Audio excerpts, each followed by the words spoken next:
इन्नहुम बेशक वो, इन्नहुम बेशक वो, कानू वो थे, ला यरजूना उम्मीद नहीं रखते थे, हिसाबा हिसाब किताब की, उन्हें तो हिसाब किताब की कोई उम्मीद नहीं थी। रजा रा जीम और वाओ, इसका माना ऐसी उम्मीद जिसके अंदर बहुत खुशी का सामान भी हो।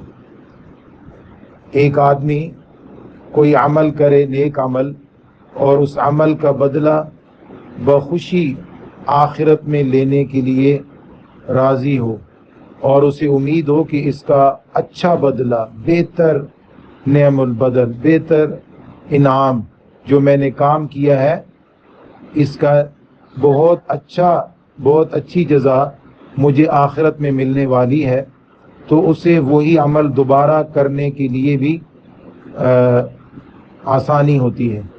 लेकिन अगर ये उम्मीद ही ना हो कि मरने के बाद दोबारा ज़िंदा होना है, तो उसे ऐसी कोई रजा, ऐसी कोई उम्मीद नहीं होती कि मुझे इसका बदला मिलेगा, लिहाजा उसे दोबारा अच्छा अमल करने की तौफीक भी नसीब नहीं होती या खुशी नहीं होती दोबारा अच्छा अमल करने की।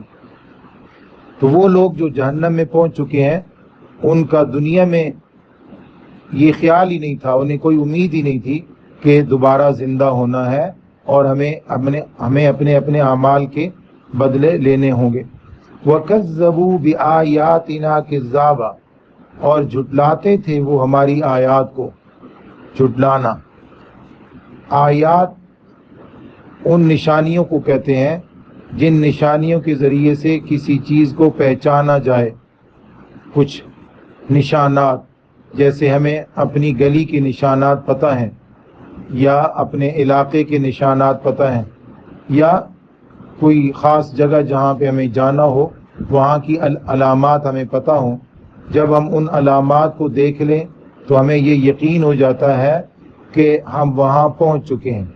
उन अलामात को आया और आयात कहते हैं।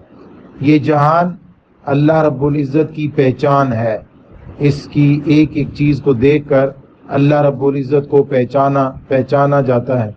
कुरान मजीद की आयात भी हैं जिन आयात के ज़रिए से अल्लाह की हाकिमियत, अल्लाह की बादशाहत और अल्लाह रब्बुल इज़्ज़त के मुल्क को पहचाना जाता है। लेकिन जो लोग अल्लाह की इन आयात को झुटलाते हैं, अल्लाह को पहचानते नहीं, अल्लाह की मारिफत नहीं उनको, अल्लाह रब्बुल इज़्ज़त के अहकाम तक नहीं पहुँच सकते। वकज़्ज़बू बिआयातिना किज़्ज़ाबा, हालांकि अल्लाह ने जो जो हमारी आँखों में दिखाया है उसमें हमारे लिए कोई न कोई अलामत, कोई न कोई निशानी मौजूद थी, लेकिन हमने उसे नज़रअंदाज किया है। और ये जितना हम नज़रअंदाज करते जाएंगे अल्लाह रब्बुल इज़्ज़त इसको लिखवाते जा रहे हैं। वकुल्ल शैइन, जबकि हर चीज़, वकुल्ल शैइन, जबकि हर चीज़, अहसैनाहु, हमने उसे गिन गिन कर रखा है, किताबा, किताब के अंदर।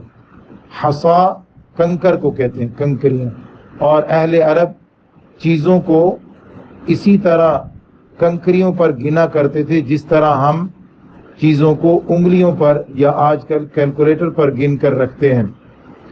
इसीलिए अल्लाह रब्बुल इज़्ज़त ने अहसैनाहु का लफ्ज़ इस्तेमाल फरमाया। अहले अरब की लुगत के मुताबिक कंकरियों पर चीज़ों को गिनना, जिस चीज़ को कंकरियों पर गिना जाएगा उसमें गलती का इम्कान नहीं रहता।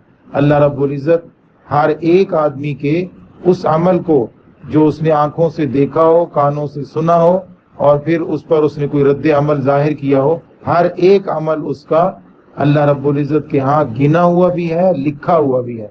वकुल्ल शैइन अहसैनाहु किताबा।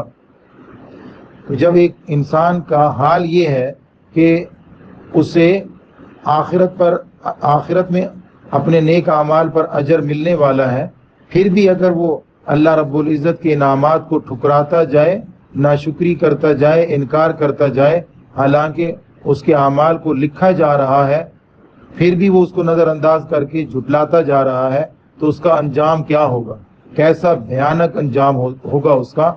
जहन्नम में पहुंच चुका है, فذوقو پس چکھو یا چکھتے رہو. ذائقہ سے ہے یہ لفظ، زبان سے کسی چیز کو ٹیسٹ کرنا. دنیا میں تو ایسا ہی ہے کہ ہم کسی چیز کو صرف اور صرف زبان کے ذریعے سے چکھ سکتے ہیں، باقی باڈی میں چکھنے کی صلاحیت نہیں ہے.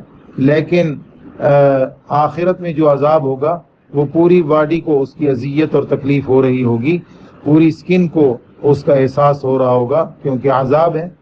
اور یا یہ ہو سکتا ہے کہ چکھنا عام طور پر اس ذائقے کو کہتے ہیں جو انسان کا پسندیدہ ہو. اور ایک شخص کو جب وہ جہنم میں پہنچ چکا ہے تو وہاں تو کچھ بھی پسندیدہ نہیں ہے، تو اس کو تنزن کہا جا رہا ہے، طنز کیا جا رہا ہے اس پر. ذوقو چکھتے رہو، چکھتے رہو اپنے برے اعمال کا وبال، ان اعمال کو، ان کی سزاؤں کو چکھتے رہو جو دنیا میں مزے لے لے کر کیے تھے. فلن نزیدکم پس ہم ہرگز اضافہ نہیں کریں گے. زیادتی، اضافہ، کسی چیز کا بڑھتے جانا. فلن نزیدکم پس ہم تمہیں نہیں بڑھائیں گے الا عذابا مگر عذاب. کچھ لوگوں کا یہ خیال ہے کہ جب ایک عرصہ تک دوزخ میں رہیں گے، جہنم میں رہیں گے، عذاب میں رہیں گے تو پھر اس کی تکلیف نہیں رہے گی. جیسے اس پر ایک شعر بھی ہے کہ مجھے رنجوں نے اتنا عادی کر دیا ہے، تکلیفوں نے اتنا عادی کر دیا ہے کہ اب مجھے کوئی رنج، کوئی تکلیف محسوس ہی نہیں ہوتی. تو یہ ایسا نہیں ہے کہ جہنم میں کچھ عرصہ رہنے کے بعد اب اس عذاب کا آدمی عادی ہو گیا ہو. نہیں، اللہ رب العزت ایک عذاب کے بعد ایک دوسرا عذاب دیں گے، ایک تکلیف کے بعد ایک دوسری تکلیف دیں گے تاکہ تکلیف ہوتی ہی رہے. اس لیے فرمایا فلن نزیدکم ہم نہیں بڑھائیں گے تمہیں الا عذابا مگر عذاب اور پکڑ میں. تو ان آیات میں زجر اور توبیہ ہے ان لوگوں کے لیے جو اللہ کے انعامات اور مراعات تو استعمال کر رہے ہیں لیکن اس کے بدلے میں اپنی ذمہ داریاں نہیں نبھا رہے. اللہ رب العزت ہمیں اپنی ذمہ داریاں احسن طریقے سے نبھانے کی توفیق عطا فرمائے.